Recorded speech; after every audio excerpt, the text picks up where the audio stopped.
Hi everyone, it's Miss Costa here, and in this video we're going to go through the November 2017 paper 2 for the Edexcel Higher series.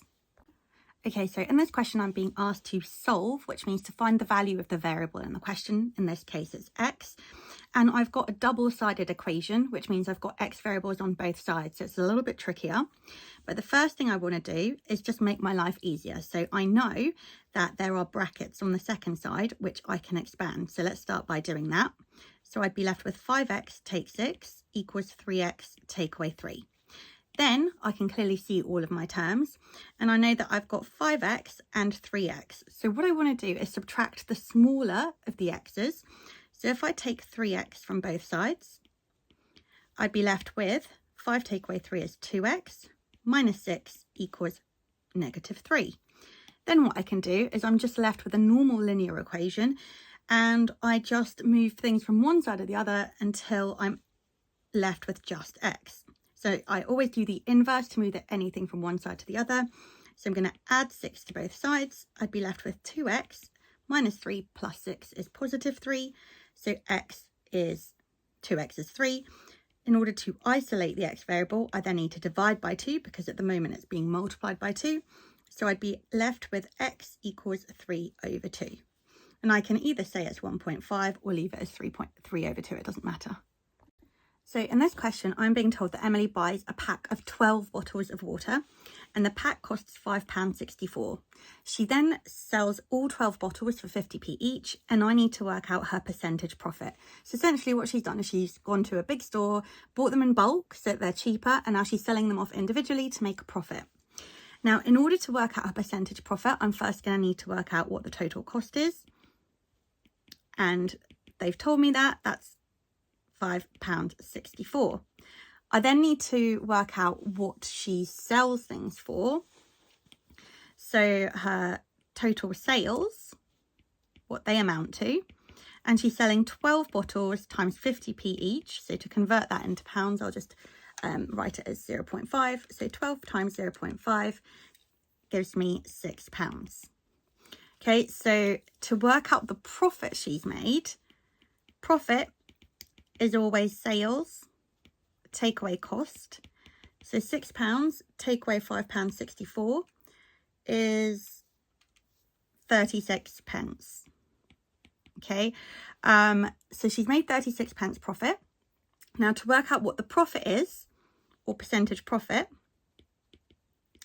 we're going to write the profit, divide it by the cost, and times by 100.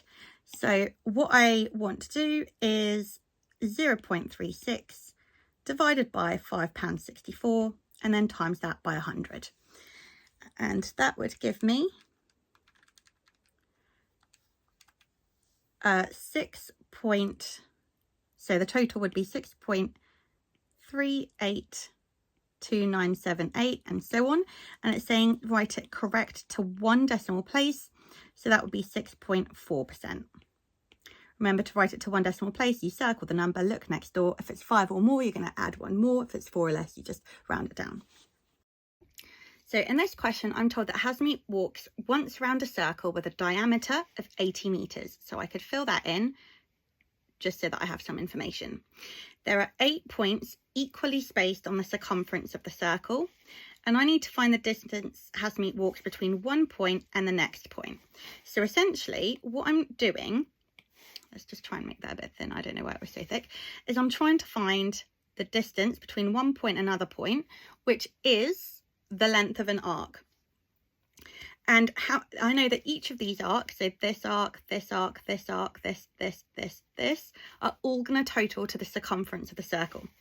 So first of all, what's the formula of the circumference of a circle? It's always really helpful to just write the formulas out, even if you know them off the top of your head, just because in the exam, people panic, people make silly mistakes. So the formula for the circumference of a circle is pi times diameter. I've been told the diameter, I know that it's 80 meters. So I'm going to do pi times by 80. That's 80 pi, but if I type that into my calculator,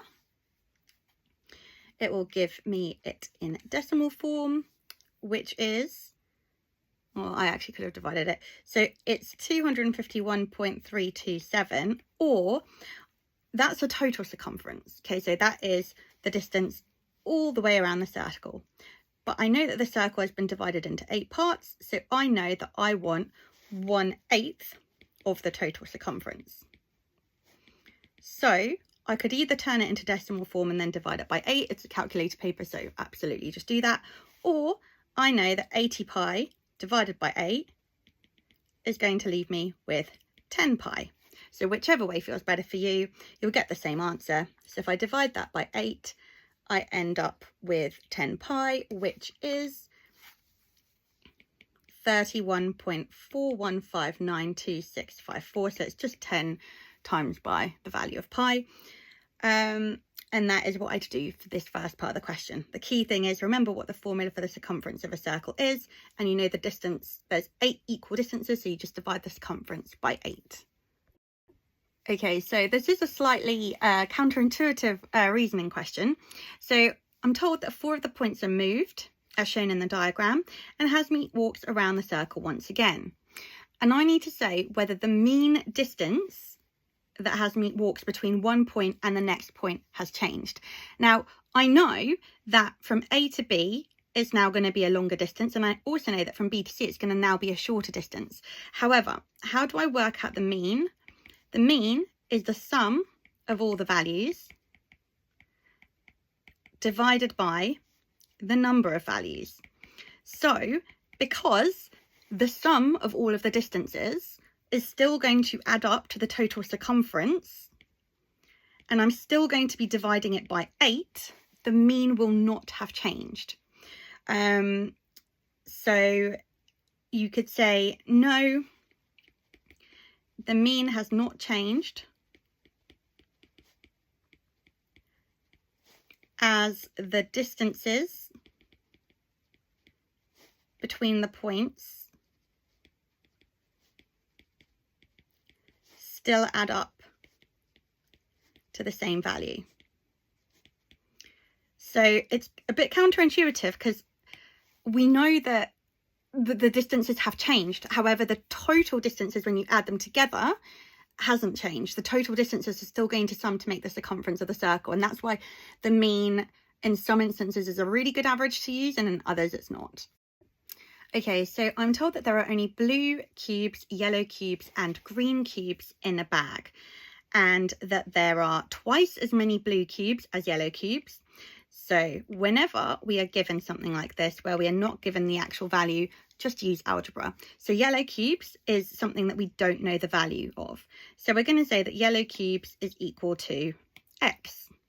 Then I've been given information about the blue cubes. So I know that however many yellow cubes, there are twice as many blue cubes. So therefore, I know that whatever the yellow cubes are times by 2 is blue. So 2 times by x, which simplifies to just 2x, is an expression for the blue cubes. And then I know that there are 4 times as many green cubes as blue cubes. So green cubes is going to be equal to 4 times by however many blue cubes there are, which is 2x. And 4 times 2x would simplify to 8x. If you're still getting a little bit confused with the algebra, just remember to split it all up. So in algebra, everything that is next to each other, all the letters and terms, if they're next to each other attached and they're coefficients of one another, then you can just split them up like this and then multiply the numbers and then whack the letter back in. So there are my expressions for yellow, blue, and green. Now, Hannah takes at random a cube from the bag. Work out the probability that Hannah takes a yellow cube. So the chances, if I just put this into a ratio, because that's 1x, I could say that's 1.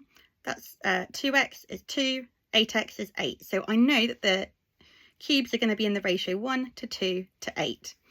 And probability is always out of the total that you have. So in total, I could say I'm going to do a probability out of 11 because 8x plus 2x plus x is 11. And a yellow cube has a probability of 1. So I'm just going to say the probability of her getting a yellow cube is 1/11. Okay, so in this question, you're being asked to, first of all, rotate trapezium T 180 degrees about the origin, and the origin is just the point 0, 0. So I'm going to do my rotation around here. Now, I don't have a virtual tracing paper that I can show you, but what you do is you take your tracing paper, you put your pencil on the origin, you draw a rough sketch outline of this, and then you turn the page a quarter turn. So a quarter turn is 90 degrees, and a half turn is going to be 180 degrees, just like the degrees in the circle. So if you did that, you would then end up with the coordinates over here, and your trapezium, I'm just going to get rid of the fake tracing paper, would look like this. Okay, so you've got your tracing paper, you mark the little points, and that's how you do your rotations. So they're nice and simple, and you mark that A. Then I'm told to translate trapezium T by the vector -1, -3. Now remember, vectors, they tell you the distance, the distance and the direction. So all vectors are written with their X instruction at the top and their Y instruction at the bottom. And if it's a positive X, I don't know why I did an up arrow. If it's a positive X, it's going to go in the right direction. If it's a negative X, it's going to go in the left direction. And if it's a positive Y, it's going to go up. And if it's a negative Y, it's going to go down. So I've been given the instruction -1, -3. So I know it's going to go 1 to the left and 3 down. So sometimes helpful to just write the instructions out so that you don't just get confused in the exam flurry. So pick one point on your trapezium, and I'm going to translate it 1 to the left and 3 down. So 1, 2, 3. And that's going to be that point. Now, if you're feeling confident with just drawing the shape, you can just draw it like that, because you know the lengths of all of the sides. But if you need a bit more confidence, or you just want to double check, pick another point, go 1 left and 1, 2, 3 down. And then you can feel confident that you've done it. So that's how we do that. So some index laws over here. So it's helpful to just write out the things that we remember. So with my index laws, or laws of indices, the law of multiplication is that when I'm multiplying indices, I can add the powers together. So I know that p to the power of 3 times by p to the power of x equals p to the power of 9. Therefore, p to the power of 3 plus x must equal p to the power of 9. And what I can do is just look at this, equate it to this. So I know that 3 plus x must equal 9. If I subtract 3 from both sides, I know that x must be equal to 6. I can always double check it. So does p to the power of 3 times p to the power of 6 make p to the power of 9? Yes, because 3 plus 6 makes 9. For the next one, we've got the law of brackets. So when you're multiplying indices in brackets, the quick shortcut version of the law is whatever the power is inside the bracket, you multiply it with the power on the outside of the bracket. So that would become am times m. So I know that 7 to the power of 2 times by the power of y is the same as saying 7 to the power of 2 times by y. And I know that equals 7 to the power of 10. Once again, I can make my little equation. I know that 2 times y must equal 10. So therefore, I can solve it. And if I divide both sides by 2, I know that y equals 5. Okay, so this next question is slightly trickier, so I just changed it on, so it has a whole slide of its own. So questions like these are becoming a little bit more common. They are quite unconventional, and they're maybe not what you're used to seeing. But the key thing is, whenever you have any index laws, one of the key fundamentals is that they must have the same base. So in order for you to use index laws, numbers must have the same base. And hopefully you see that the base over here is 100 and the base over here is 1,000. Therefore, the laws of indices cannot work on this calculation unless I manipulate it so that these numbers are rewritten as something that has the same base. Now, it's 100 and 1,000. Some people might think to themselves, oh, I could write it as 100, both as a base of 100, because 100 times 10 makes 1,000.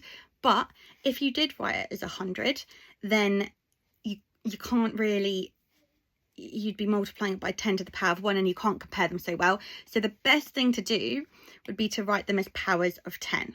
So how do you write 100 as a power of 10?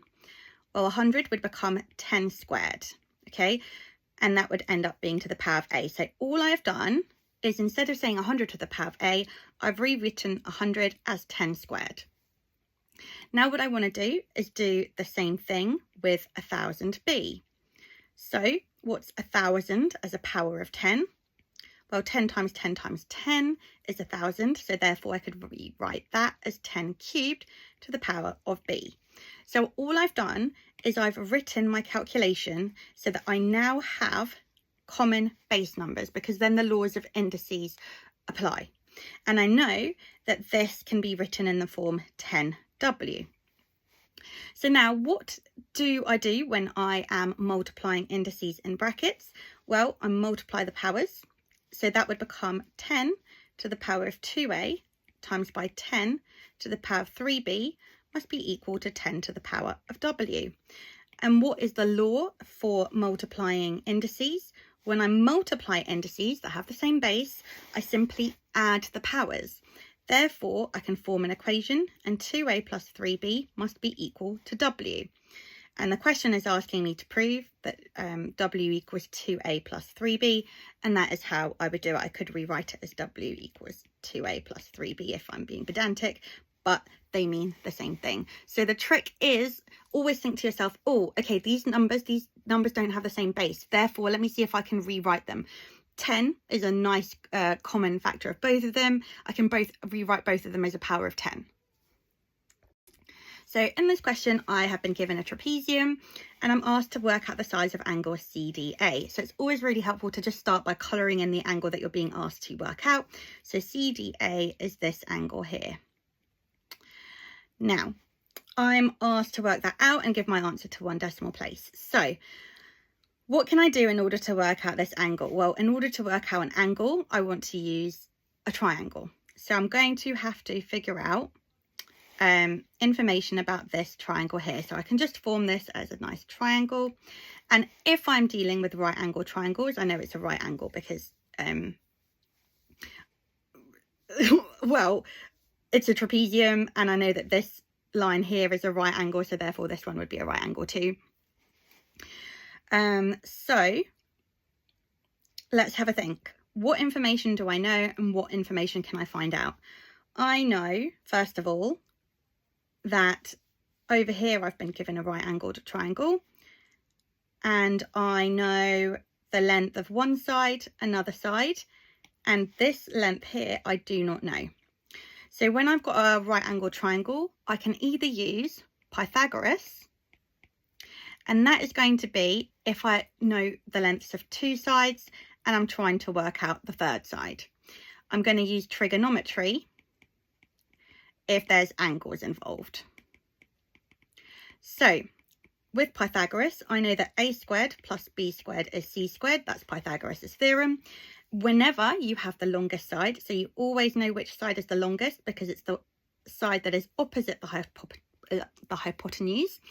Whenever you have the longest side, you rearrange the equation. So c squared take away a squared must equal b squared. I can substitute that in.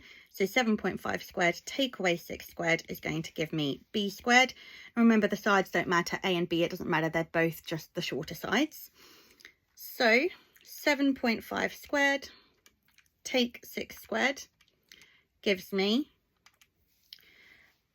a value of 20.25. So to work out b, the final step is to do the square root, which gives me square root of answer is 9/2, which is 4.5. So I now know that this length over here is 4.5. I don't know if I've drawn over it, but whatever that would have been. Have I drawn over it? No. So I can just call that length 4.5. I'll just label it there. I don't have to call it anything. Now, the reason I found that is because in order to find this length here, I can only do that if I know this total length here. And I don't know that. I only know that this length is 10. Okay, so if I know the total length here and I subtract this length, this total length, I would be given the length, is that C? This is what? No. Once again, they haven't labelled everything, but it doesn't matter. I'd work out that length here. So the total length of the bottom of the trapezium is 24 centimetres. I know that this length here must be 10 centimetres because it's equivalent to its upper part. So 24 take away 10 take away 4.5 is going to give me the missing length that I need. And 24 take away 10 take away 4.5 gives me 9.5.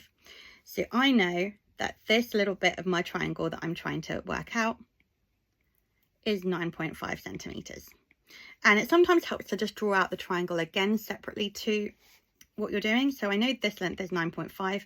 This is the angle I'm trying to work out. So what other information would I need to know?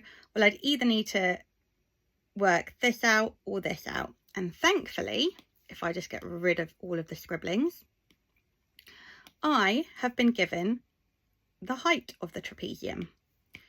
So I know that this height here must be 6 centimetres because this height here is 6 centimetres. So this length here is going to be 6. Now, if I know two sides and I'm trying to work out an angle, then I can use trigonometry. So with trigonometry, the best advice I can give you is to actually just write out your SOHCAHTOA, because the amount of people, including myself, that just make mistakes because you're rushing and you just mix up the sides by accident. So which sides have I been given and what am I trying to find? Well, this is my given angle, so I label everything accordingly. So this 6 is opposite my given angle, and this side here is adjacent to my given angle. Which ratio uses the opposite and the adjacent? O and A, that's tan. So I can write out that tan theta must equal the opposite over the adjacent. And remember, theta is just the sign for an angle from the Greek alphabet. So tan theta, if I substitute my values in, the opposite is 6 and the adjacent is 9.5. And whenever I'm trying to work out an angle, I always have to do this thing called, like in your calculator, you press shift and then tan. It's the inverse of tan. It's the same as dividing by tan, but our calculators don't like it when we do that. So we press shift tan. So I'll write that here. You press shift tan and then use the fraction button to write 6 over 9.5. So 6 over 9.5, close the bracket because otherwise you won't get the calculation, and that gives me a value of 32.2756. They want it to one decimal place, so again, circle the first digit, look next door. If it's more than 5, you're going to round up, so that would be 32.3. Okay, so this is a calculator question, and the key thing here is knowing how to use our calculator and to enter things on it accurately. So I know that I want to work out the square root of whatever is in this fraction. So the first thing that's happening is that I want to press the square root button. So you start by pressing your square root button, okay? Then you know you've got a fraction inside it, so you press your fraction button. So you have a big square root sign with two little fractions inside. And then we can enter our values. So sine 25 plus sine 40 over cos 25, close the bracket, take cos 40. Remember, when you're dealing with trigonometry, always close the bracket. And then we press equals. So you've got everything in your calculator and you press equals, and it says write down all the figures on your display. So the amount of people that just write like one decimal, just write down what the question is asking you.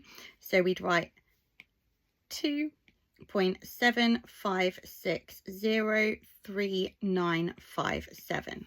Okay, And now the second part is asking me to write it correct to 2 decimal places.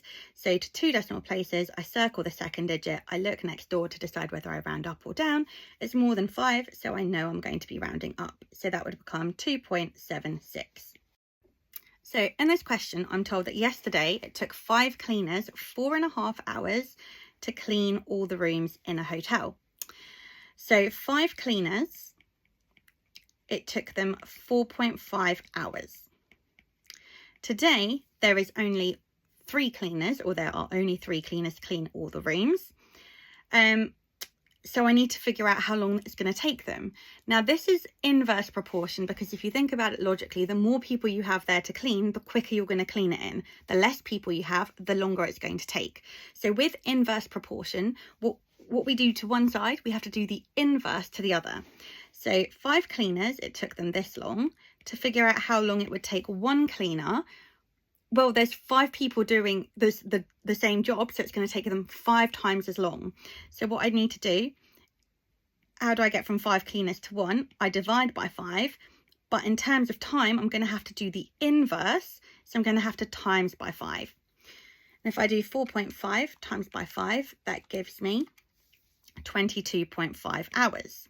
So I know that if just 1 cleaner was doing the job, it would take them 22.5 hours. So with inverse proportion, it always helps to get it to figure out your total amount of time that it would take 1 machine or 1 person or one of whatever thing that they're asking you to do.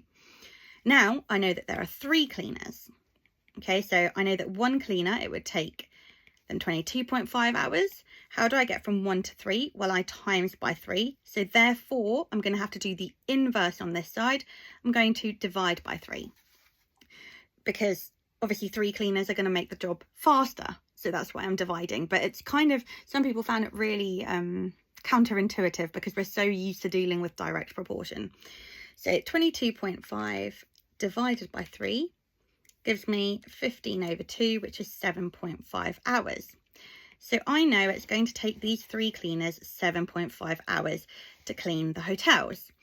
I know that each cleaner is paid £8.20 for each hour or part of an hour they work. That's quite nice. So if they worked for like 2 minutes, they'd get paid for an hour. So therefore, that means that in total, they're going to get paid for 8 hours because 7 total hours and then 0.5 of an hour counts as part of an hour. So how much will each cleaner be paid today? Well, if a cleaner works 8 hours and they are paid £8.20 per hour, then I just do 8 times by £8.20, which gives me £65.60. So here I've got a distance time graph, and it's always helpful to remind ourselves of the formula. So I know that speed equals distance over time. Hopefully that's a formula that you know. If not, then write it down and learn it. Speed is distance over time. So therefore, on a distance time graph, if I know that speed equals distance, okay, divided by time, okay, so the distance is the y-axis, the time is the x-axis. What does that then mean that the gradient must be? Because how do you work out the gradient? You do the change in the y, which is the distance, divided by the change in the x, which is the time. Therefore, on a distance time graph, my gradient is always going to represent speed. So just good to bear that in mind. Now, the question says, between which 2 times does the car travel at its greatest speed? Give a reason for your answer. So the greatest speed is going to be the line that has the highest gradient. So the steeper the line, don't know why it's gone big, the larger the gradient. It's gone really big. Okay, so which part of the line is the steepest? Well, this is flat, therefore she's travelled no distance, just time has been elapsed, and any flat line on a gradient on a distance time graph just means that you're staying stationary, so there's no gradient. I could, if I wanted to, actually calculate the gradient just to double check, but you don't need to. I can see that this line is a lot steeper than this line, because if you just think about it in terms of like which one looks steeper, which hill would you rather walk up? Well, it depends how athletic you are, I guess. So the line with the greatest speed is the one that's going to have the largest gradient, just to put people's mind at ease. If you are someone that needs your mind being put at ease, let's calculate the gradient. So I know that this distance here is 300. Always look at your axes as well, and your little what's it called, my brain has just stopped working, the values. Anyway, let's carry on. So that's 300. It's clearly going up in 1, 2, 3, 4, 5. So 100 divided by 5 means each little box is 20. So that would be 300, 320, 40, 60. So the distance is 360 divided by 20. So 360 divided by 20 gives me a speed of 18 meters per second. Then I can do the second line as well. So let's look at the gradient here. So let's look at what's going on. I'm going up here. That would be 500. That would be 520, 40, 60. So 560 to 400. Where am I going to go? Up to here. And that was 360, if I remember correctly. So therefore, the distance is 200. 560 take 360. And the time is from 20 to 60. So that is 40 seconds. So 200 divided by 40 equals 5 meters per second. Okay, so if you really just need to know the details, that is what the individual gradients are, and therefore their speeds. So between which two times does the car travel at its greatest speed? I would say between 0 and 20 seconds, as it has the steeper gradient. You could also add your values in if you really wanted to, giving a speed, I think it was 18, was 18? Of 18 meters per second versus 5 meters per second. If those values are wrong, then just use the ones that I put a second ago. Now, work out his greatest speed. Well, it looks like I've already done a little bit of that work. Preemptively, how do you work out speed? So just a recap. Remember, speed is distance over time. So therefore, to calculate the greatest speed, I would just do the distance. I'd actually look at which part of my graph, first of all, has the steepest line, which we've identified as this line over here. I look at the distance travelled, so the change in the y coordinate versus the change in x, and we said that was 360. And then the time is 20. And because normally we work with speed, distance and times in hours, but because we're dealing with meters and seconds, it's fine to do all of this in seconds. So 360 divided by 20 equals 18 meters per second. Okay, so here we've got a pie chart question, but it's quite an unusual pie chart question in the fact that it tells us that the diagrams are accurately drawn. So what that means is that we can use our protractor, use a ruler to figure out what the sizes of the angles and the sizes of any lengths that I need. So let's have a look at what's going on, because this is quite a tricky question. It's worded in quite a tricky way. So the pie charts give information about the ages in years of people living in two towns, Adley and Bridford. And I know that the ratio of the number of people living in Adley, so if I figure out what the total number of people living in Adley are, to the number of people living in Bridford, is given by the area of the pie charts. So that means whatever the total area of the pie chart here to the total area of the pie chart here is going to give me my ratio of the total population. And I finally need to work out what proportion of the total number of people living in these two towns live in Adley and are aged 0 to 19. So the sector that I'm interested in is this one over here. Right, so how to start with this question? Well, how do you work out the area of a circle? I know that to work out the area of the circle, I need to do pi times by the radius squared. Now, because the diagrams are accurately drawn, what I can do is measure the length of my radius. Pie charts always have a centre, 0. So you know the centre of the circle is going to be here. And then you can measure this line, which with a ruler would give you 5 centimetres, and measure this line, which with a ruler would give you 4 centimetres. And that gives me the radius of the circle. Remember that the radius of a circle is the distance from the centre of the circle to the circumference. So that's the radius. So how would I work out the area of Adley? I'm going to do pi times by 5 squared, which gives me 25 pi. And because this is a calculator question, I don't need to turn it into decimals yet.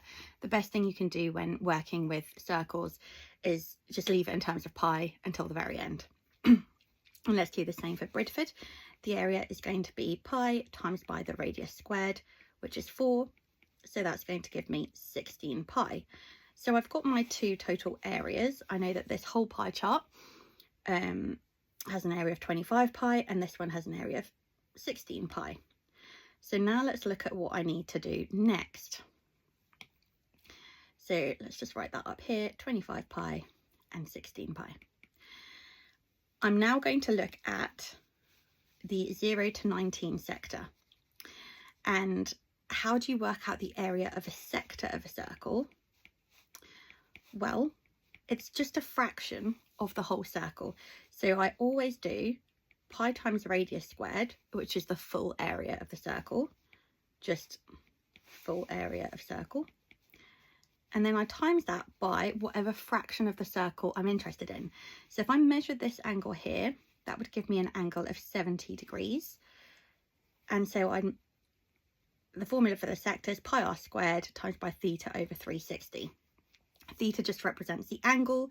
So in this case, I'm going to do pi r squared times by 70 over 360. So that's just going to give me the area of this sector here, because then I can write that as a proportion out of the total circle. So if I type that into my calculator, remember the radius, what was it? I think it was 5. So I'm going to do 25 pi times by 70 over 360. So 25 pi times by 70 over 360 gives me not a very nice number, but it gives me 15.27163095. So that is the number of people living in Adley. So this is where it gets a little bit tricky.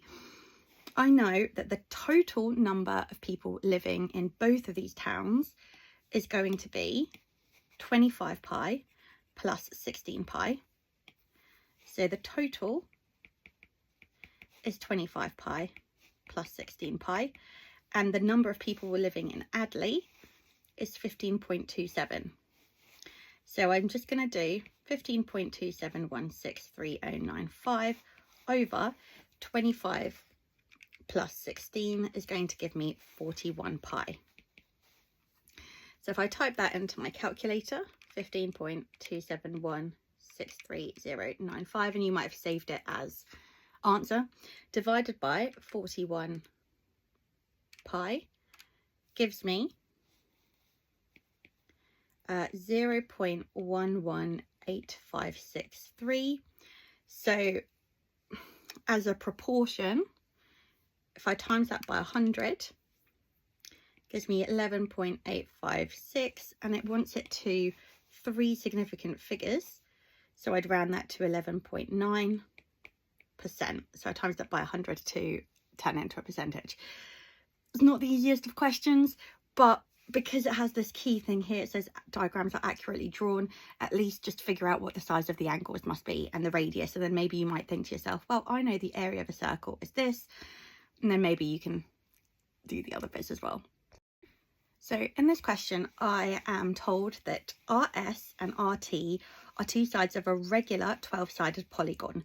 Now, the word regular is super important because it tells me that all sides and angles are equal. So that will come in useful later, but it essentially means that SR and ST must be equal because they're both sides of a regular polygon, and therefore this creates an isosceles triangle over here.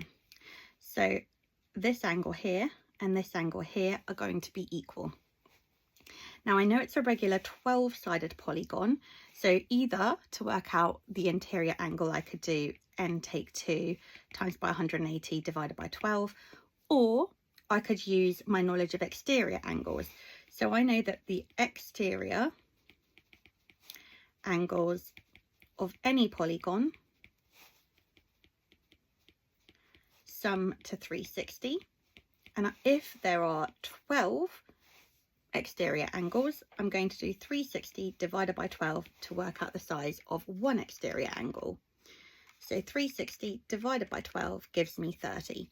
Now, an exterior angle, people sometimes get confused with this and they think, oh, well, this is exterior, so that's an exterior angle. No, an exterior angle is the angle formed if you continue the side of your polygon so that it forms a straight line. So your exterior angle and your interior angle are always going to sum to 180 because they form a straight line. So if the exterior angle is 30 degrees, then the interior angle is going to be 150 degrees because they sum to make 180 as they are both on a straight line. Now I know that this is an isosceles triangle because it's made up of two equal sides, so therefore the base angles are going to be equal. And I know that angles in a triangle sum to 180. So I'm just going to do 180 take away 150, which is 30 degrees.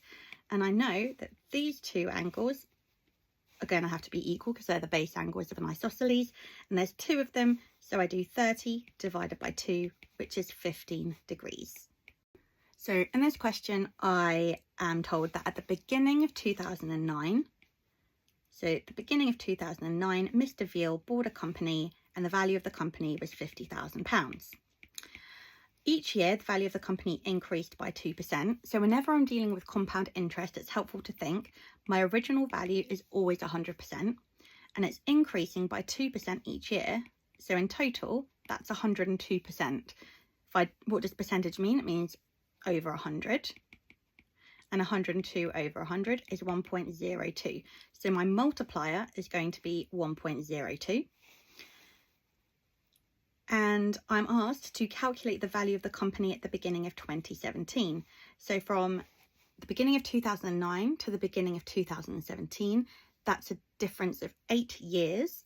So using my compound interest formula, I'm going to do the original value times by my multiplier to the power of n, which represents the number of years.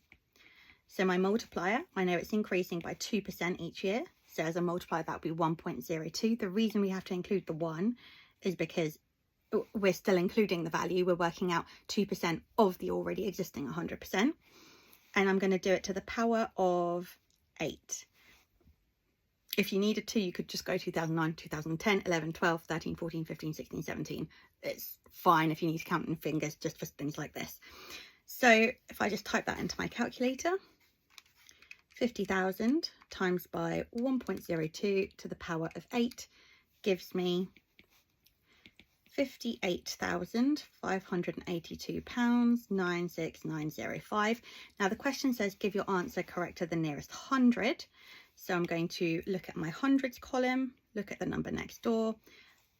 It's more than 5, so I add one more. So that would become 58,600. So another compound interest question, but this time I haven't been given the multiplier and I need to work it out. So at the beginning of 2009, the value of a different company was £250,000, and in 6 years, the value had increased to £325,000. This is equivalent to an increase of X% each year, and I need to work out what the value of X is.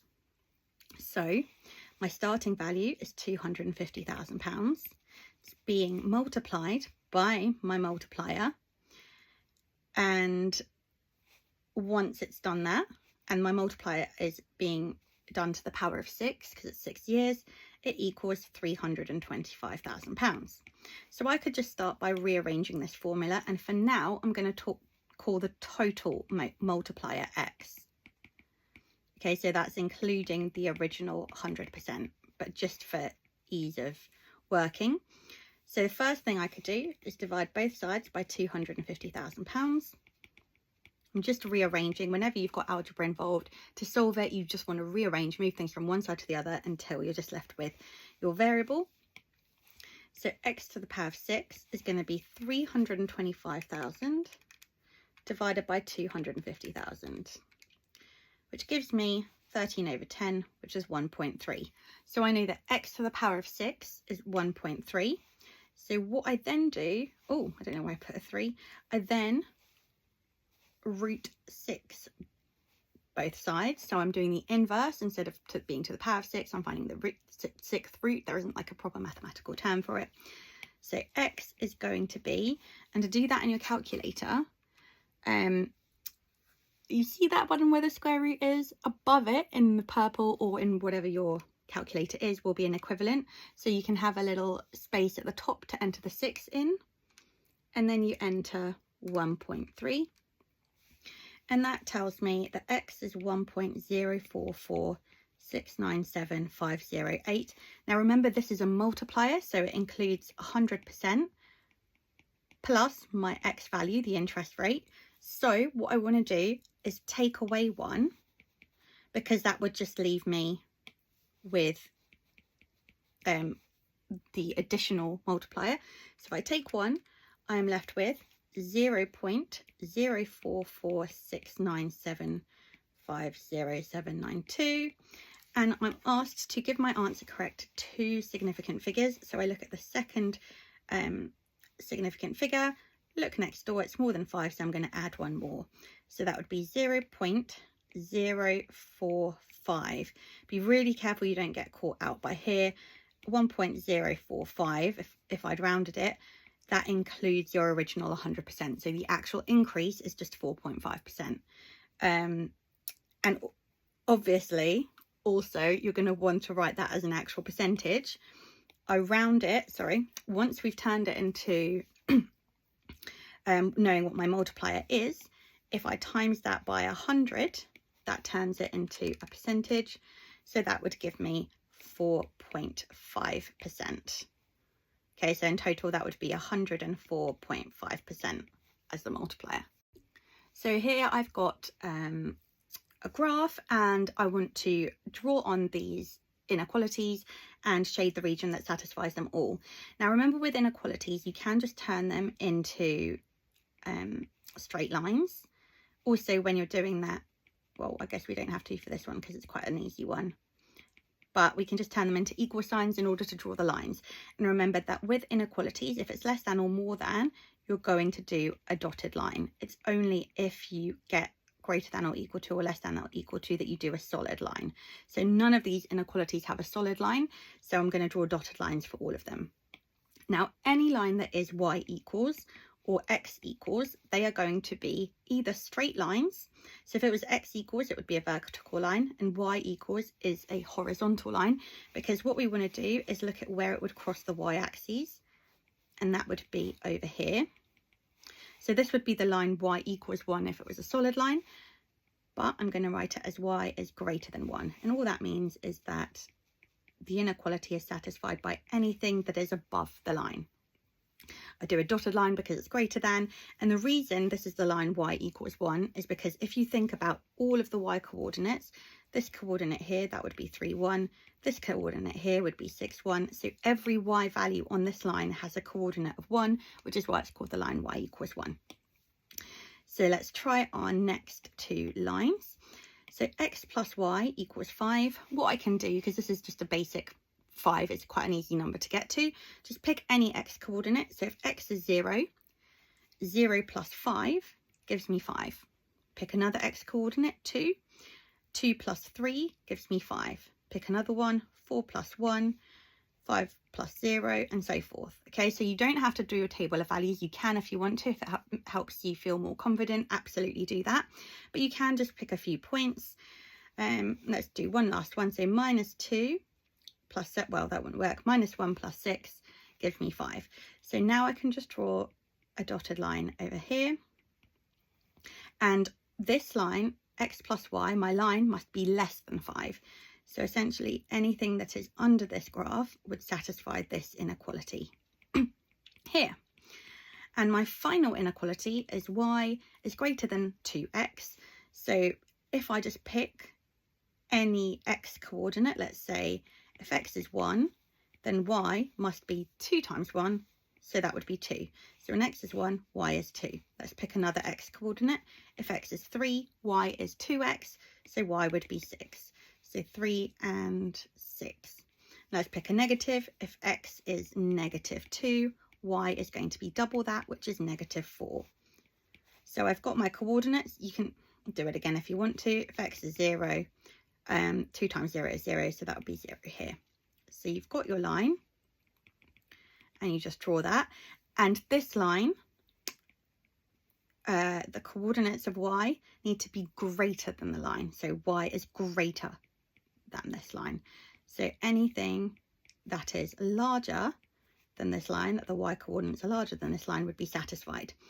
So the only region that satisfies all three would be anything over here. Okay, because over here it doesn't satisfy my final line. Over here it doesn't satisfy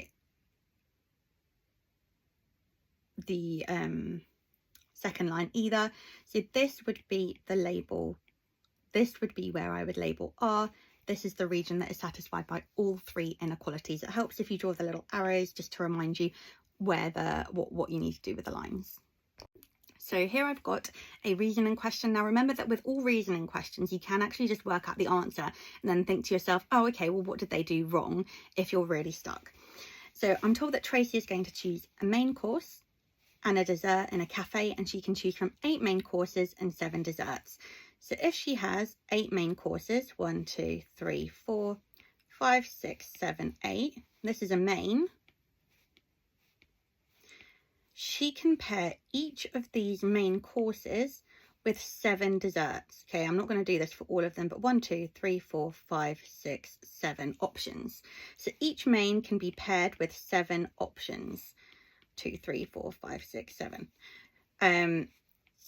So therefore, what I do when I'm doing combinations is I tend to multiply. So what Tracy should have done is she should have done 8 times by 7, which is 56, but instead she added 8 to 7. So what would my reason be? When working with combinations, you need to multiply to get all of your outcomes.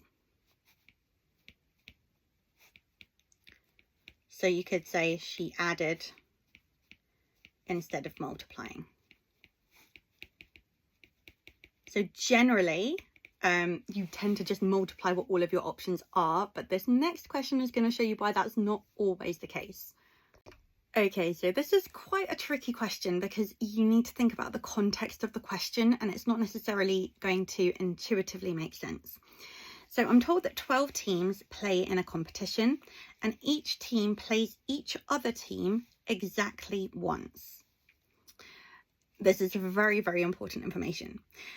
And then I'm being asked to work out the total number of games played. So what the instinctive thing to do might be is to say, oh, okay, well, I know there are 12 teams.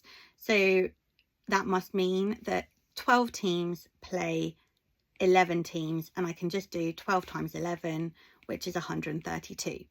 However, because that would involve double counting, you can't actually do that. And essentially, when you've got double counting, so for instance, if team 1 played team 2, and then team 2 played team 1, that counts as one match.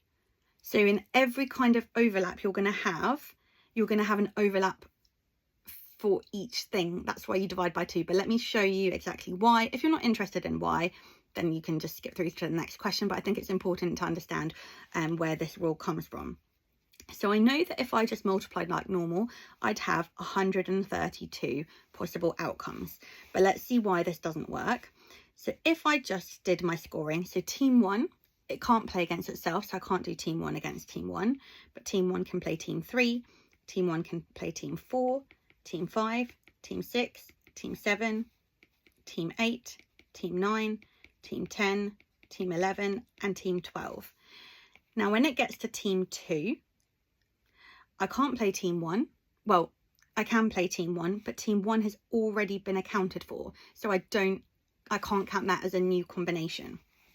Can't play team 2 because I can't play against myself. So therefore my options would be team 3, team 4, 5, 6, 7, 8, 9, 10, 11, 12. So hopefully you can see that in my first list, I had 11 options.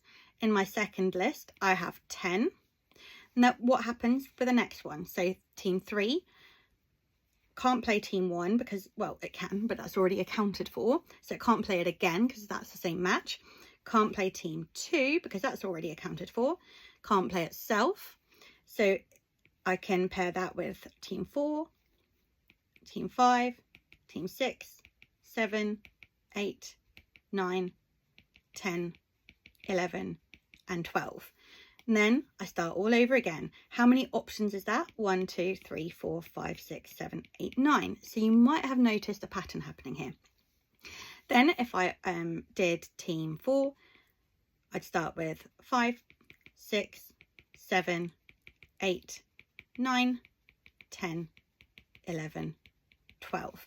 Do the same thing over for team 5, would be 6, 7, 8, 9, 10, 11, 12.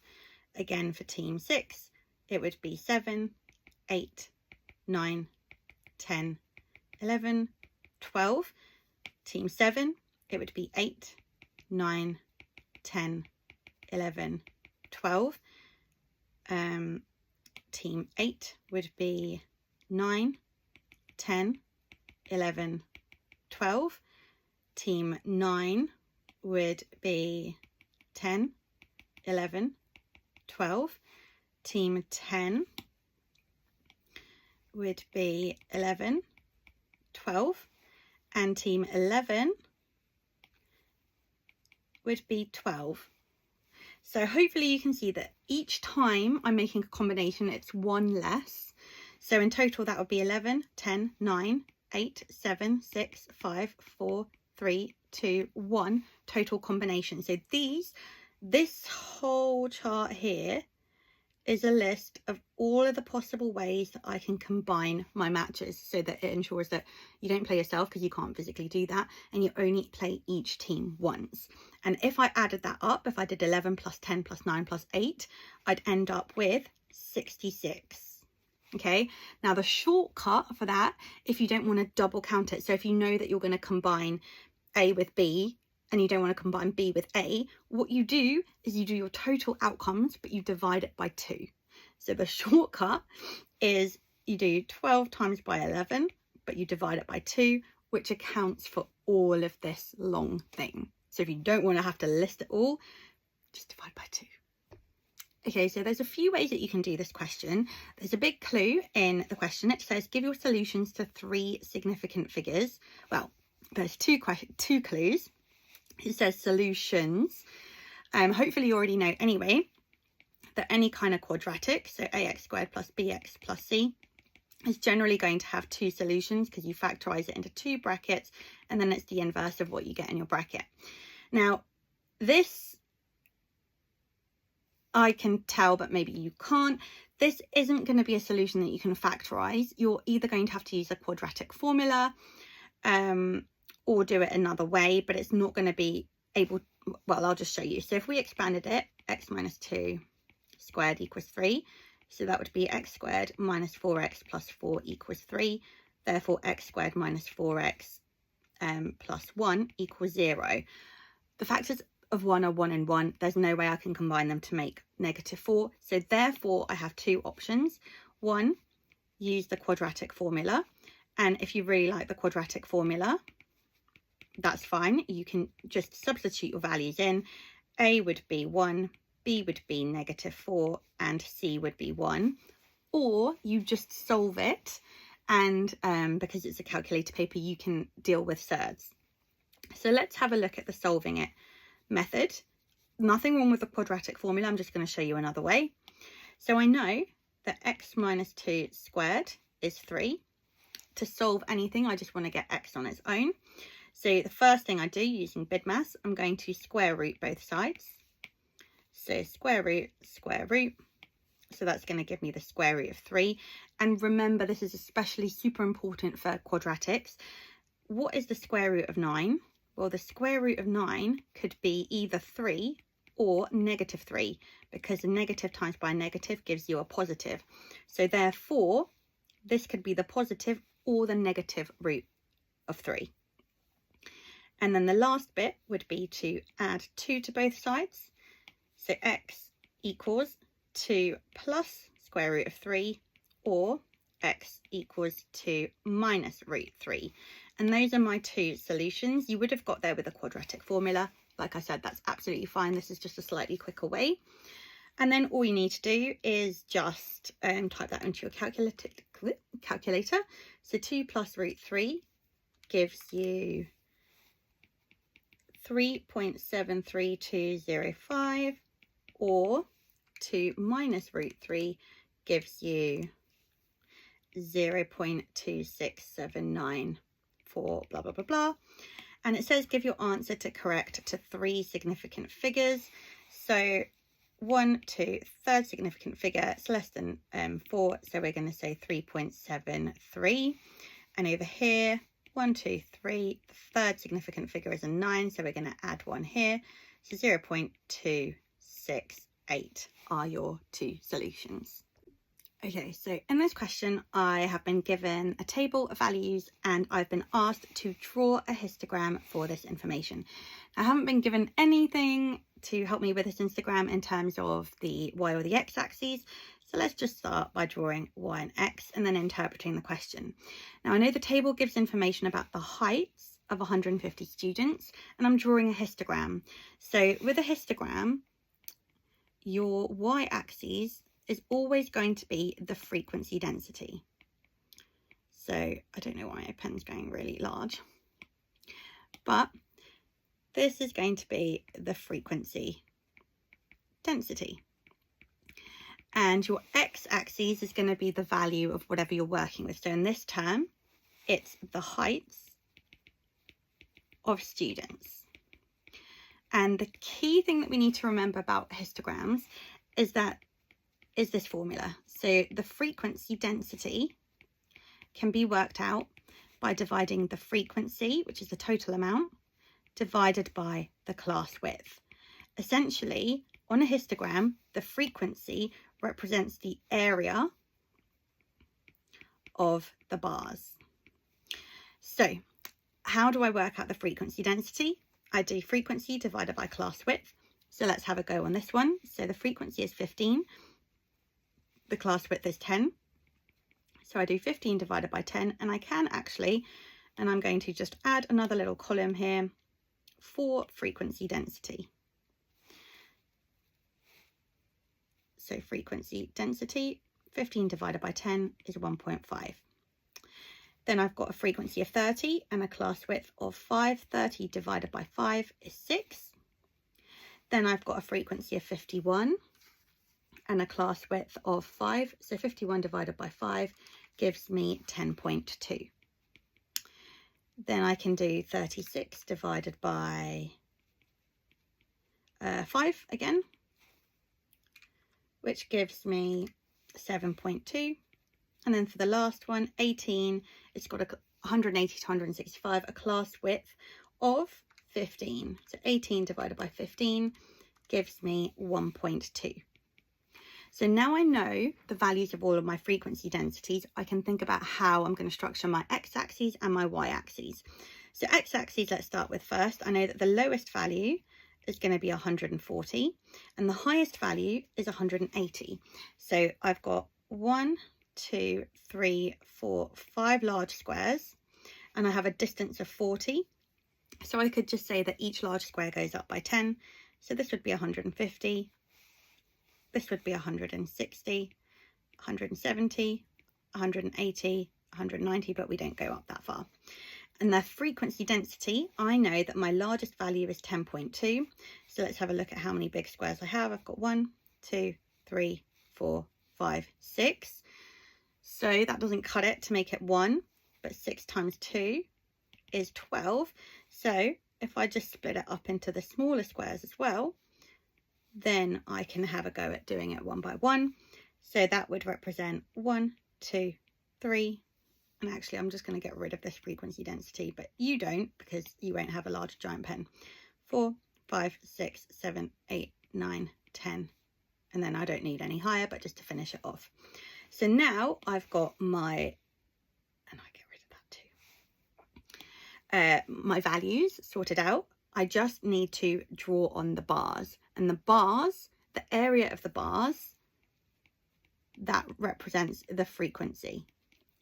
So let's have a look. My first bar, it's going to have a width between 140 and 150 and a height of 1.5.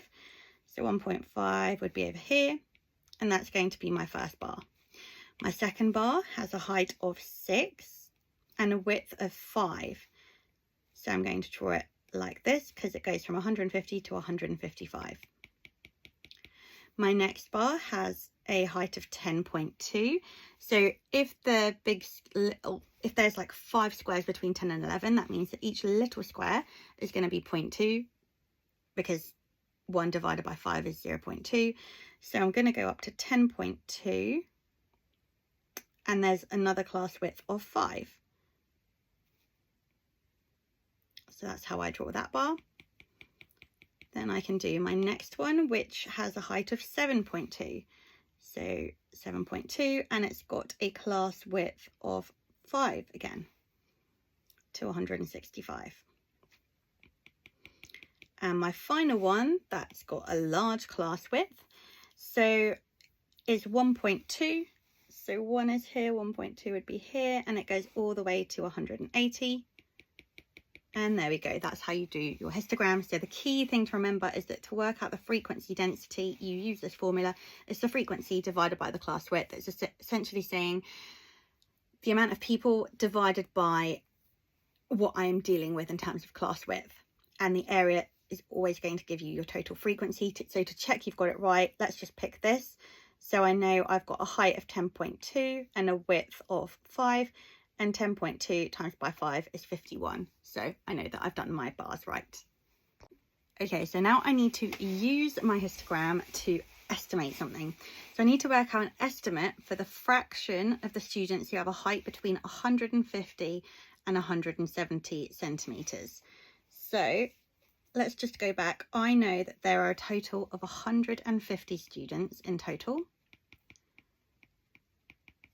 And I know that in my 150 to 170, okay, so 170, I'm going to have to just work out this bit here. So as you can see, I can split it up into 3 little squares that are going to be a third each. So actually it would have been helpful if I had my data here. So 150 to 155, I know that there are 30, 51, 36, 30, 51, 36 students. So 155 to 160, 160 to 165. I know these are my totals, and then I know that all of these students, there are 18 students in total. So whenever you're doing an estimate, they're generally going to ask you to split up a little bit. So I know that all of this makes 18. I can split it up into 3 equal parts because the total class width is 15. So 15 divided by 3 takes me to 170 over here. So 18 divided by 3 is 6. So I know that there are 150 students in total, and I know that this amount of students are between 150 and 170, because over here that's 30, here that's 51, here that's 36, and here I've just worked out is 6. So I just need to add that all together, which would be 30 plus 51 plus 36 plus 6, which is 123 out of a total of 150.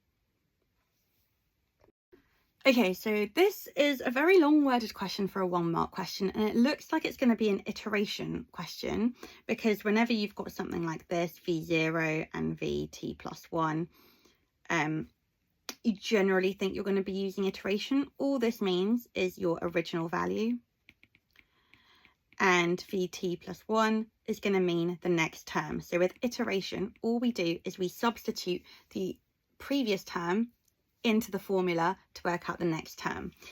But let's have a look at the question. It says at time t equals 0, so basically the beginning of time, a tank is full of water. So here's our tank, and at t equals 0, so at the beginning time, it's full of water. However, water leaks from the tank, and at the end of every hour, there is 2% less water in the tank than at the start of the hour. So if at the beginning of the hour you had x, there's 2% less. So how could we write that as a multiplier? With 0.98, because if at the beginning there was 100% and 2% is leaking, I'm left with 98%. So as a multiplier, that's 0.98. So I know that to work out how much water there'd be after 1 hour, I'd do whatever the total amount is times by 0.98 and keep on doing that. Now, the volume of water in litres in the tank at time t hours is Vt, given that V0 is 2000. So we've been given the original value. So we know that there's 2000 litres of water to begin with. We know that each hour it loses 2%. Therefore, you are multiplying by 0.98. You are trying to work out what the value of k is. So if you understand iteration and how it works, then you could just write your answer as 0.98. But let's have a look at what's going on. So V0 is basically my initial value. So V0 is the beginning of time. V1, okay, this is the formula. Vt plus 1 equals k times by Vt. Remember, this Vt is your original term or your previous term / previous term, and this just represents how to work out your next term. So if the beginning of time was 0, if t was 0, v0 would be 2000, and t plus 1, 0 plus 1 would be v1. So to work out v1, you would do k times by 2000. This might seem a little bit confusing. If you still didn't grasp that it would be a multiplier, what could you do? Well, you know that there's 2% less, so you could have worked out 2000 times by 0.98, and you would have known that 1960 is the amount of water left after 1 hour, because you just calculated how much is 2% less. So you know that 1060 must be 2000k, and if you divide both sides by 2000, you'd get 2000 divided by answer, which is 0.98. So whichever way you did it, you'd end up with 0.98. But this question isn't actually asking you to use the iterative formula. It's kind of getting you to see if you understand what it means. So the reason we're multiplying by k each time is because that's how much water is being lost. Each time, each hour, you're losing 2%. So therefore, you'd be multiplying by 0.98 because that represents a 2% loss. Okay, so in this question, I have been given a lot of information about a triangle, told its coordinates. So let's just have a quick sketch of drawing this. It doesn't need to be super accurate as long as we think about what we're doing. So I've got the vertices P, Q, and R. If you think about an axis, you know that everything in this quadrant is going to be positive x, positive y. Everything in this quadrant is going to be negative x, positive y. and so forth. So the coordinates of P are -3, -6. So that would be in this quadrant here. So that makes sense to have P right at the very end. The coordinates of Q are 1, 4. So if we imagined that maybe our line went like that, this makes sense that Q would be up here. And 5, 2, 5, -2.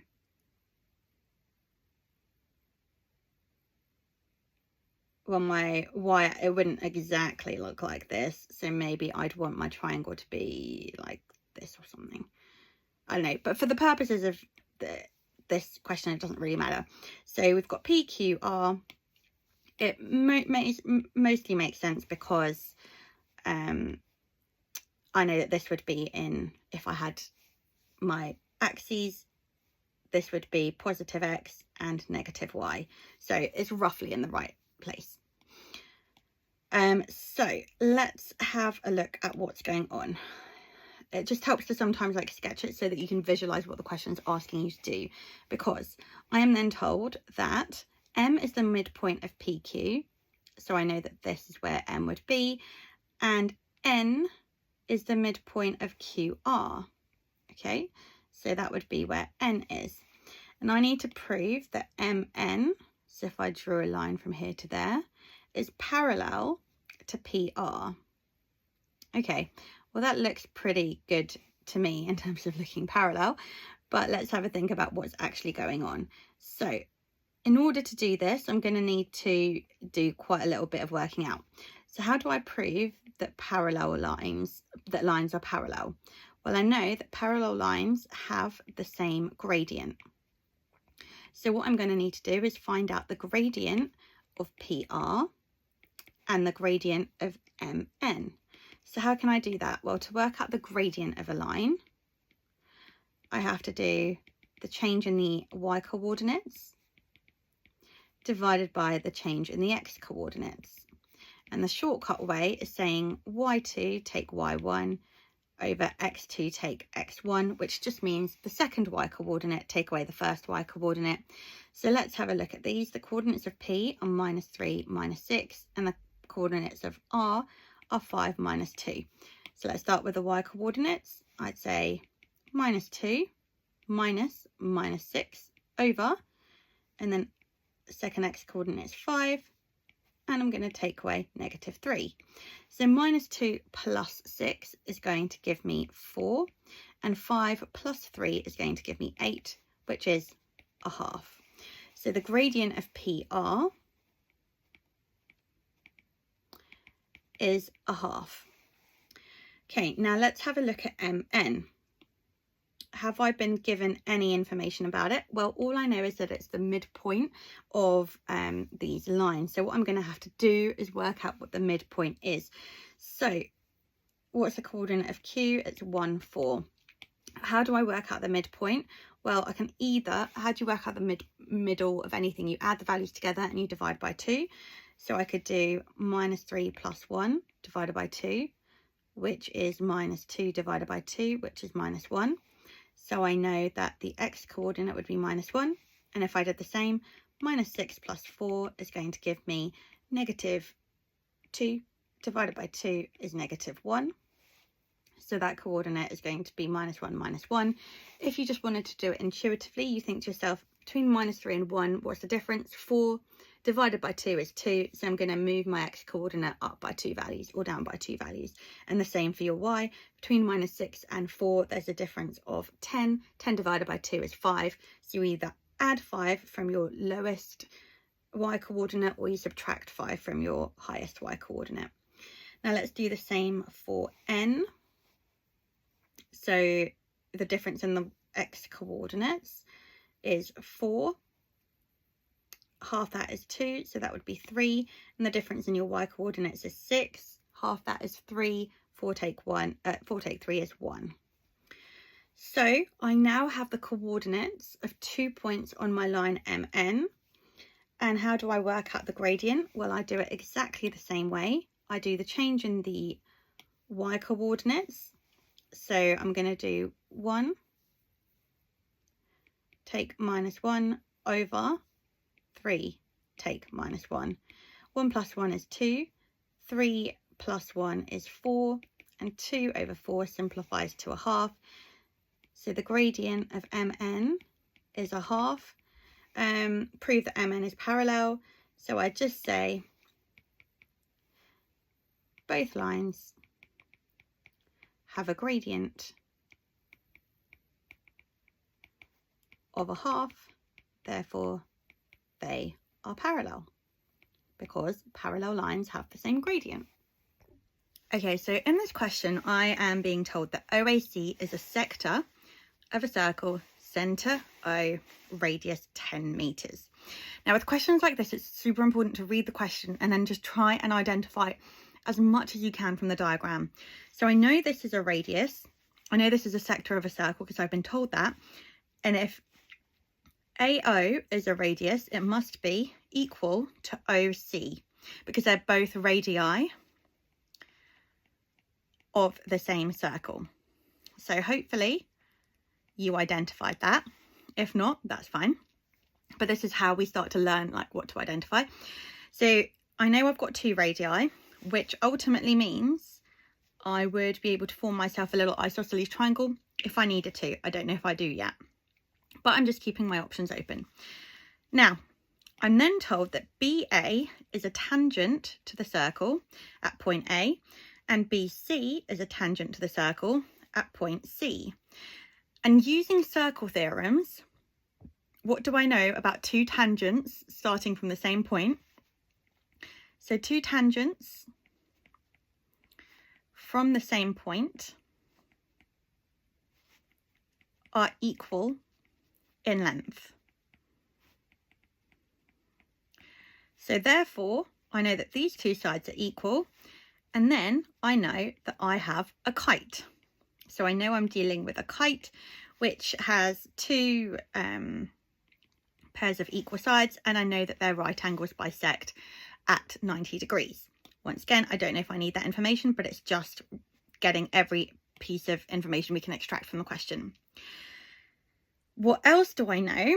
Well, if I start to label my diagram, I know that this is a tangent. I know that this is a radius, and this is what's it called? An area, a sector of a circle. So sector of a circle. So if you're like looking at this question, you're like, I don't know where to start. Just think to yourself, do I know anything about a radius and a tangent meeting? And using circle theorems again, you know that a radius and a tangent meet at 90 degrees. Therefore, these angles here must be 90 degrees. Okay, so we've put some more information into the diagram. And if I know that all of these, so I know 3 of these angles now, and I know that I have a kite, which is a 4-sided shape. So therefore I know the angles in this kite are going to sum to 360. I can figure out what this angle here is. I would just need to do 360, take 180 because 2 lots of 90, take 120, which would leave me with 60 degrees. So I know that this angle here is 60. Ultimately, I'm trying to figure out the area of this shaded region. So in order to do that, I'm going to have to work out the total area of the kite. So total area of kite,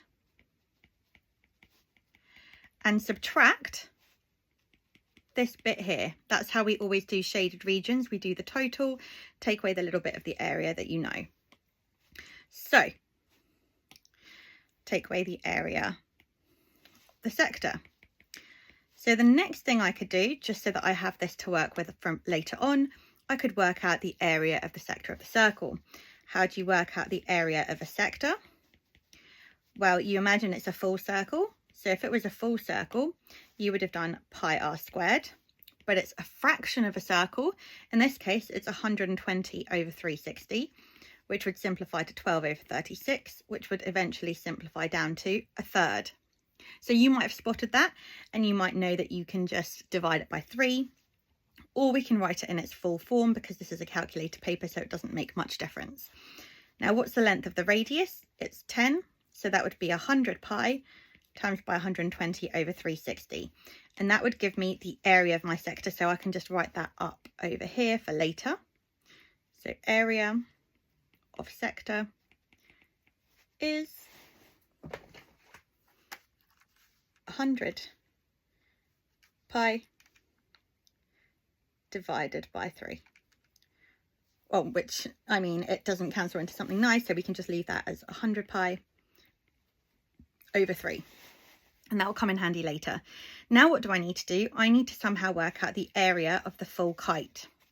There's a few ways that we can do this, and with any question like this, there are so many different little routes that you can take. So it's just about following one step leading into the next step. So let's have a look at what I can do. Well, I know that in a kite, the diagonals intersect at right angles. So I could use that to form myself a right angle triangle over here. And then I can use trigonometry. So I know, do I know anything yet? No, I don't know anything. I just know that this length here is 60, this angle here and this angle here is going to be, oh, I haven't worked that out yet. Sorry, I'm rushing ahead. Okay, so now what do we need to do? We need to work out some lengths. So first of all, what we could do is work out something using the original circle that I've been given. So let's just draw that out. And by circle, I mean triangle. We know this angle here is 120, and we know this length here is 10, and this length here is 10 as well. So I could use my area of a triangle, or I could just use the sine rule. So if I labelled this angle C, this little side would be C. And if I labelled this A, this little angle here would be big A. So remember when I said that this forms an isosceles triangle? Really quickly, let's show you why the angles are going to be what they are. If this is 120 degrees, base angles in an isosceles triangle are equal. So 180 take 120 leaves you with 60. And there's two angles that are going to be equal. 60 divided by 2 is 30. So I know this angle here is 30. So how could I work out C? Well, A over sine A is equal to B over sine B is equal to C over sine C. That's just the sine rule. So let's just pick what to substitute in. So I know that 10 over sine 30 must be equal to C over sine 120. Remember, the sides are interchangeable. As long as the little letter is opposite the angle with the same corresponding big letter is fine. So therefore C is going to be 10 over sine 30 times by sine 120. So let's do that. 10 over sine 30 times by sine 120 gives me 10 root 3. Okay, so I know that this long line here is 10 root 3. So let's write that somewhere important too, so it doesn't get lost. AC is 10 root 3. Okay, if I know what the size of AC is,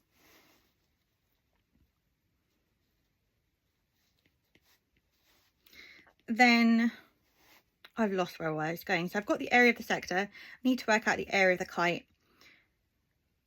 I know this length here is 10 root 3. And I want to work out the area of the full kite.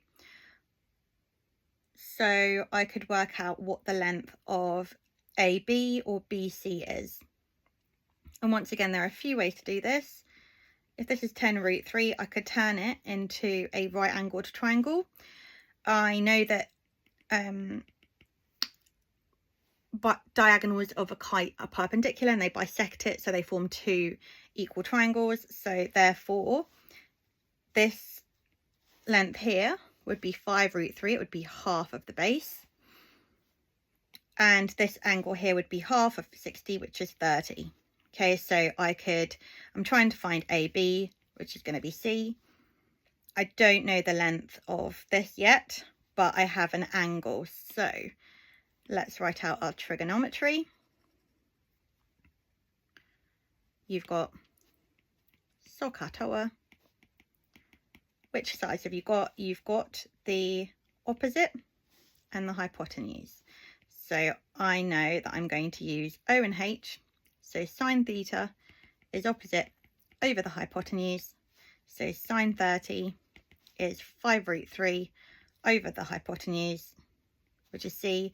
So C sine 30 is 5√3, and therefore C is going to be 5√3 over sine 30, which is 5√3 over sine 30 is 10√3. Oh my gosh. And I've just seen a massive shortcut. So I could have done it that way. But I could have also realised that... okay. Over here, if I'd just worked out what its angles are, so that's 60 degrees, it's an isosceles triangle, therefore this is going to need to be 60, this is going to need to be 60. What do I know about equilateral triangle? Not isosceles, well, it is an isosceles triangle, but because the top angle is 60 degrees and the base two angles must be equal, it must be an equilateral triangle, therefore it has equal angles and equal sides. So I didn't need to do that bit, but some of you may not have spotted that, so it's fine, because for those that didn't spot it, we've worked it out. So now I have this length here, 10√3. I have this full length here, which is 10√3. I know that this length here is also going to be 10√3. So what I could do, and again, there's so many ways that you can do this, but the way I'm going to do it is choose to split the kite in half. So if I think about this as the triangle, I know that this length is 10√3. I know that this length is 10. And similarly here. So how do you work out the, and I know this angle here is 30. This is a right angle triangle, and this would be 60 degrees. How do you work out the area of a triangle? Because it's a right angle triangle, I can't use the half AB sine C. I'm just going to need to multiply the base times the height.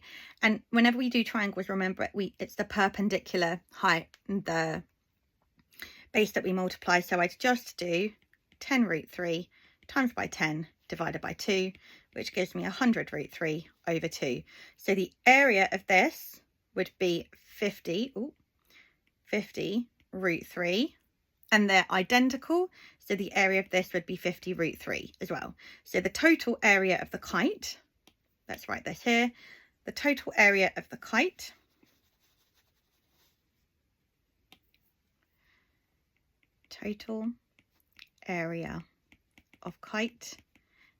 is 100√3.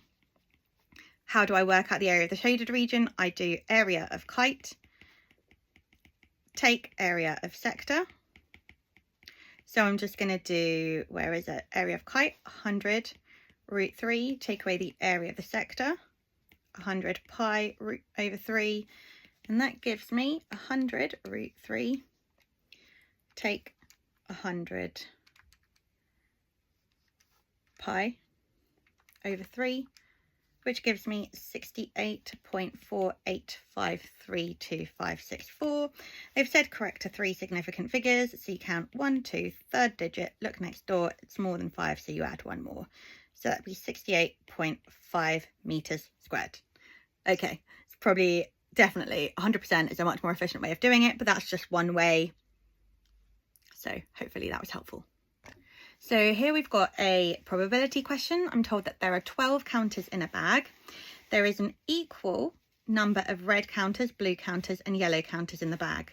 Okay, so if there's an equal amount, I'm just going to divide it by 3, which is 4. So that means that there are 4 red counters, 4 blue counters, and 4 yellow counters.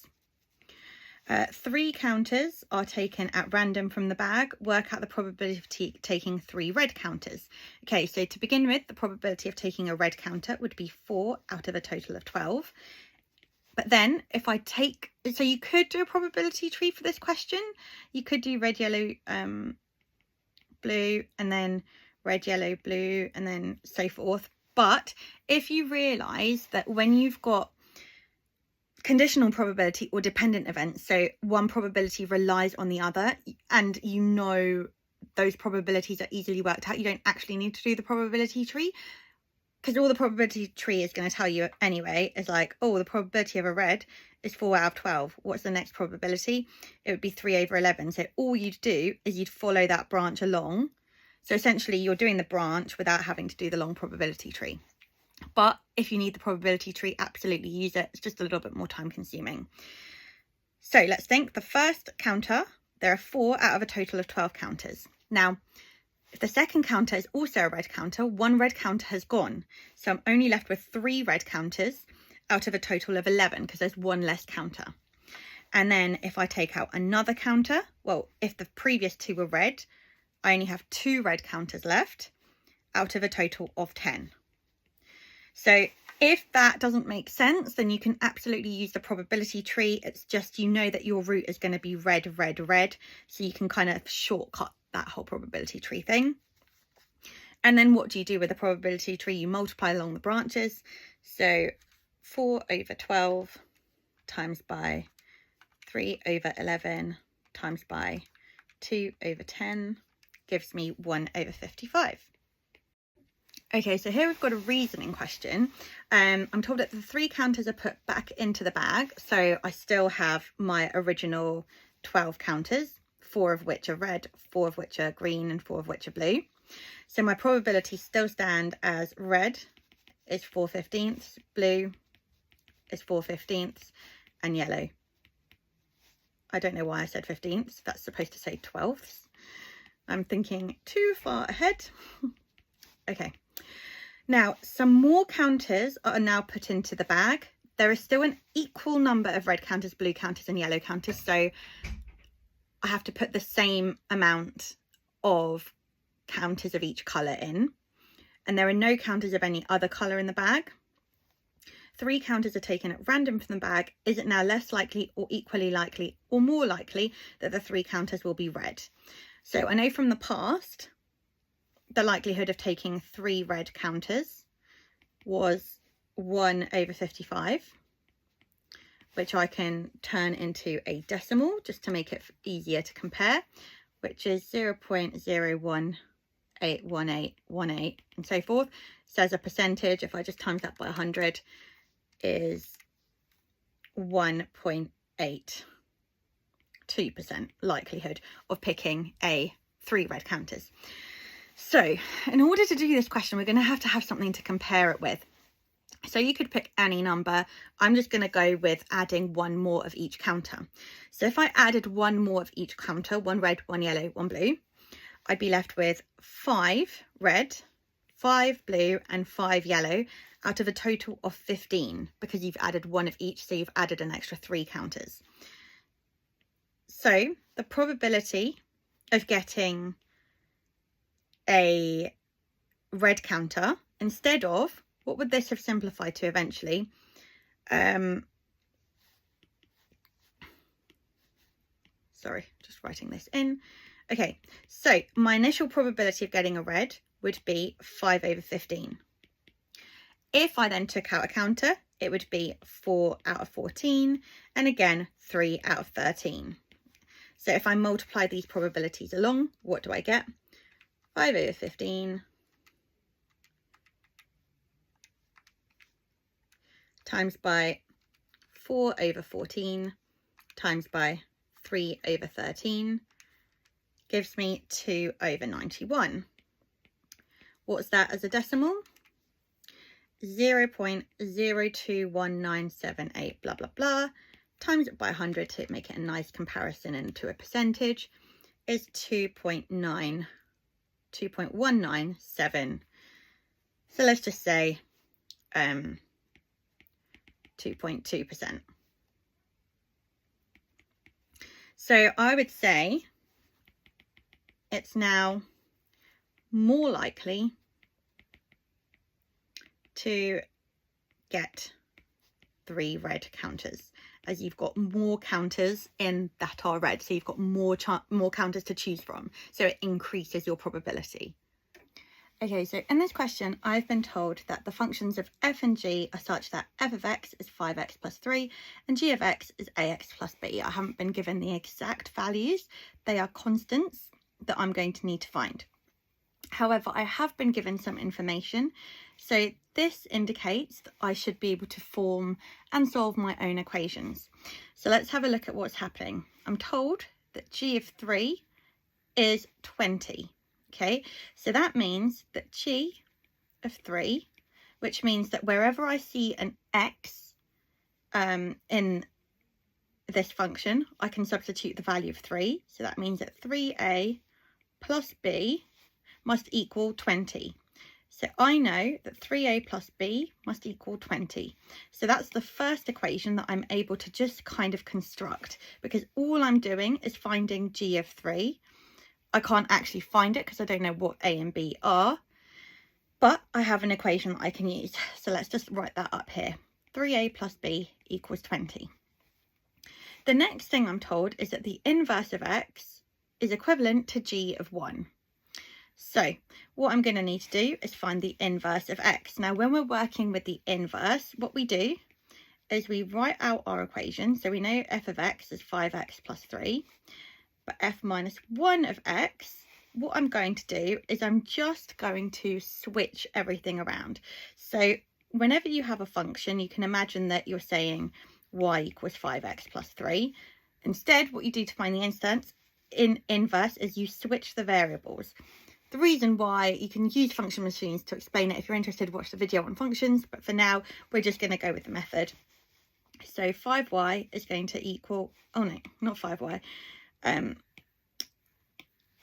x is going to equal 5y plus 3. All I've done is I've switched the variables around and I'm solving it to find y. So what do I do first? I can take 3 from both sides. So x take 3 is equal to 5y, and then I divide both sides by 5. So I'm left with x take 3 divided by 5 equals y. The reason I do this is because if you use a function machine, when you're doing the inverse, you do it step by step. But once again, if you want to know the reason and the why, watch the full video. So once I've got to this, I've solved it, I've made y the subject. I'm going to change y and replace it with f minus 1 of x.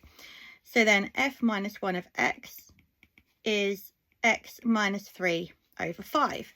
So this is the inverse of x. And does that make sense? Well, if you think about it, if you had a function, I will explain a little bit about it. So if you had a function machine, what's happening to x?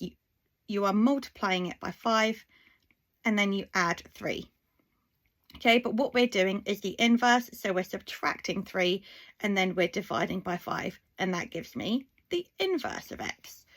So that's why it works like that. And that's why we do the switcheroo. So that is the inverse of x. And I know that this, once I have substituted 33 into it, is the same as g of 1. So let's find what f of the inverse of x when I've substituted 33 into it. So remember, when you're doing functions, this value here, you substitute into the x. So you replace the x with the value. So that would be 33 minus 3 over 5. 30 take away 3 is 30. And 30 divided by 5 is 6. So I know that f of minus 1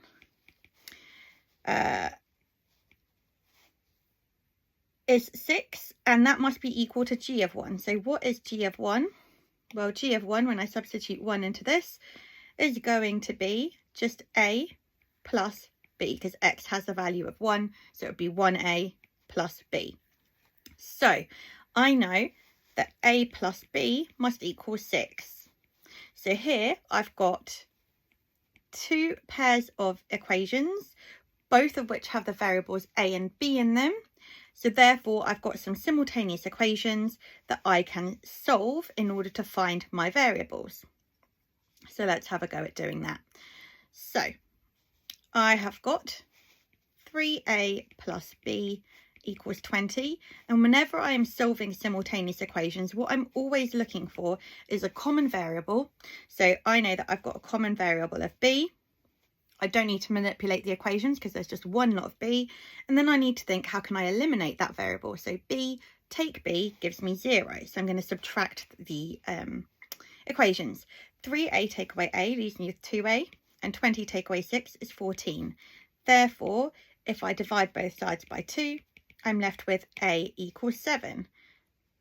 And if a is 7, and I know that a plus b equals 6, then 7 plus b is going to be 6. So b is going to be 6 take 7, which is minus 1.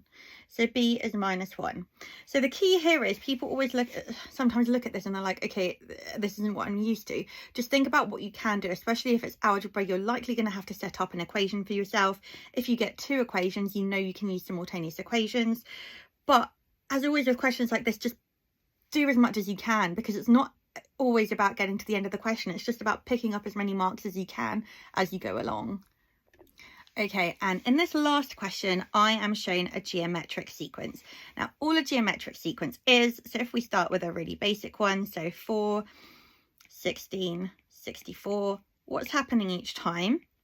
Instead of adding or subtracting, I'm multiplying to get to the next term. So how do I get from 4 to 16? I multiply by 4. 16 to 64, I multiply by 4. So to get to the next term, I'm multiplying by 4. So in a geometric sequence, your next term is going to be found by multiplying by n. Okay, so multiplying by a value, by a scale factor. So I know that the first 3 terms of this geometric sequence are root x minus 1, 1, and then root x plus 1. I am not told anything else apart from that these are the first 3 terms, and I need to find the value of x. Okay, so the value of x is going to be something in the terms. What I'm first probably going to need to do is think to myself, okay, what is the value of n? Okay, so root x take 1 multiplied by n equals 1.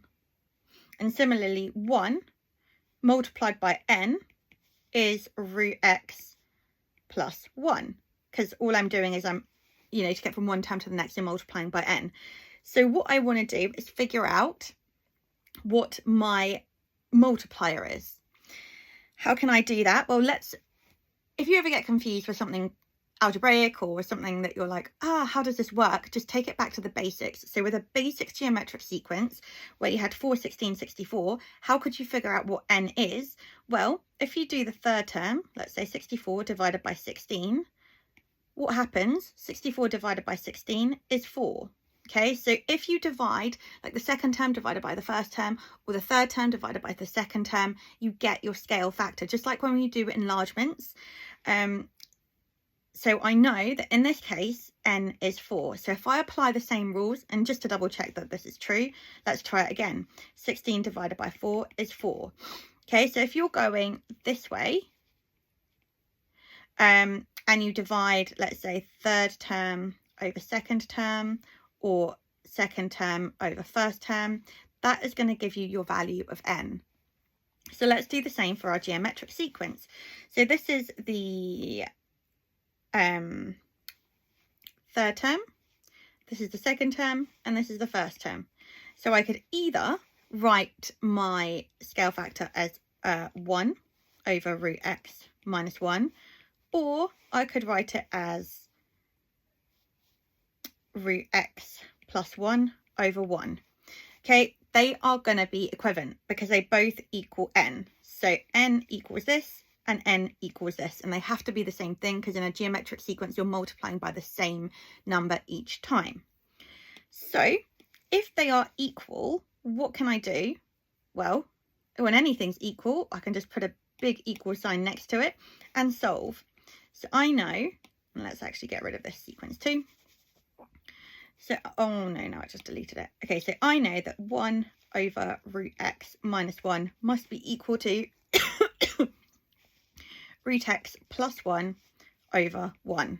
Okay, I've got just an algebraic equation. All I need to do is rearrange it and solve to find x. So what can I do first? Well, divided by 1 doesn't really do anything. So I could multiply both sides by this denominator here. So multiply by root x, take 1. So I'd be left with 1 equals root x plus 1, which is already there, multiplied by root x minus 1. What can I then do? Expand and simplify. So remember, a root of anything multiplied by a root of anything is just itself. With a common example, what's the square root of 25 times the square root of 25? Well, I know that's 5 times 5, which is 25. And so therefore, anytime you multiply a surd by itself, it's like it's unsurd itself. So root x times root x is going to be x. Root x times -1, it will be negative root x. 1 times root x is going to be positive root x. And 1 times -1 is going to be -1. So I'd be left with 1 equals x minus root x plus root x would cancel, minus 1. So therefore, if I add 1 to both sides, x equals 2. And there we go. We found the value of x and we know that it is 2. Okay, so finally, I'm being asked to show that the fifth term of the sequence is 7 plus 5 root 2. Now, the third term of the sequence was root x plus 1. So third term is root x plus 1. I know that the multiplier of my geometric sequence is x plus 1. And I've also, root x plus 1, and I've also, from the previous question, figured out that the value of x is 2. So what could I do? I could substitute the value of x into my equation. So that would be root 2 plus 1. So I know that my multiplier now is root 2 plus 1. How do you get to the fourth term and the fifth term? Well, what I'm going to need to do is multiply this, root x plus 1, by my multiplier. So that would be root 2 plus 1. So I can expand the brackets. Also, actually, sorry, we could do something else. I actually know what the third term is. I know that the third term is going to be root 2 plus 1. So I can just do that. So I know the third term is root 2 plus 1. My multiplier is root 2 plus 1. Remember, all I've done to work out that the third term is root 2 plus 1 is from the previous question I figured out that x is 2. And I'm multiplying by the scale factor. Remember, geometric sequences, whatever you multiply by, you figure it out by doing the next term divided by the previous term. So root 2 times root 2 is 2. Root 2 times 1 is root 2. 1 times root 2 is root 2, and that's 1. So that would give me 2 plus 2 root 2 plus 1, which is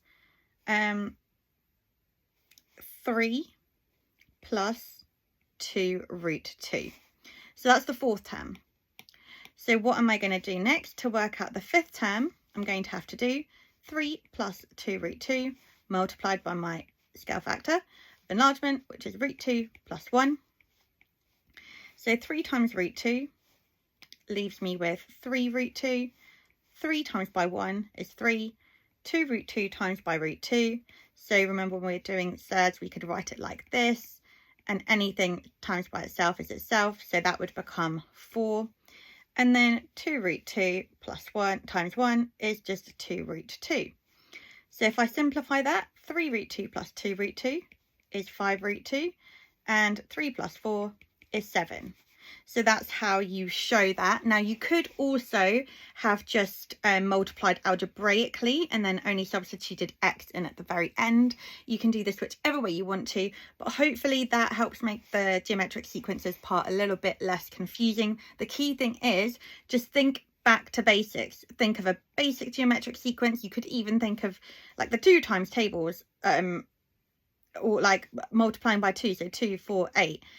And think, what do you do to get from one term to the next? I times this by 2, I times this by 2. What's my scale factor of enlargement? Well, 8 divided by 4 is 2. So what did I do? I divided the third term by the second to find that. So yes, any questions, let me know. But hopefully that makes sense. And thank you for watching.